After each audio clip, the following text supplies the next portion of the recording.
జ్యోతిషాస్త్రరీత్యా ద్వాదశ రాశుల్లో 12వ రాశి అయినటువంటి మీనరాశి మిత్రులారా, మీరు పూర్వాభాద్ర నక్షత్రం 4వ పాదం, ఉత్తరాభాద్ర నక్షత్రం 1, 2, 3, 4 పాదములు, రేవతి నక్షత్రం 1, 2, 3, 4 పాదాలకి జన్మించిన మీరు మీనరాశి వారిగా పరిగణించబడుతున్నారు. మీకు ఈ నెల శుభాశుభ ఫలితాలు ఎలా ఉన్నాయన్నట్టే, ప్రియమైనటువంటి మీనరాశి మిత్రులారా, 7.5 శని 7.5 జరుగుతుంది, నాకేమో అయిపోతుందని అపోహ పొందకండి. ఏమి కాదు, అన్నీ అద్భుతంగా ఉంటుంది. ఈ నెల కాస్త హెచ్చు తగ్గులు మాత్రం నిండి ఉంటుంది, ఖచ్చితంగా దాన్ని భరించాల్సిందే. అందుకని జీవితంలో ఏమి ఇబ్బంది రాదు. ఈ నెల తేలికపాటి నుండి మితమైన పరీక్ష కాలంగా కూడా చెప్పుకోవచ్చు. ఓపికగా ఉండండి. మరి నిర్ణయాలు తీసుకునే ముందు జాగ్రత్తగా ఆలోచించడం వల్ల సవాళ్లను అధిగమిస్తారు.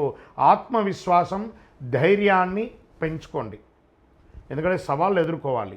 ఆర్థిక పరిస్థితి బాగా ఉంటుంది, స్ట్రెస్. మీరు ఇవ్వాల్సిన వాళ్ళు చాలామంది మీకు ప్యానిక్ చేస్తారు, మీకు రావాల్సింది రాదు, ఏం చేయాలో తెలియదు. లోన్కి వెళ్ళాలా, లేకపోతే చిట్ ఫండ్స్కి వెళ్ళాలా, ఆస్తిపాస్తులు అమ్మాలా అనే ఒక స్థితి వస్తుంది. కానీ ఓపిక పట్టండి, మాట్లాడండి. ఎవరికైనా ఇవ్వాలనుకుంటే వాళ్ళతో మాట్లాడండి, వాళ్ళని అవాయిడ్ చేయకండి, పరిష్కారం దొరుకుతుంది. అదనపు ఆదాయ ప్రయత్నాలు సత్ఫలితాలను ఇస్తుంది.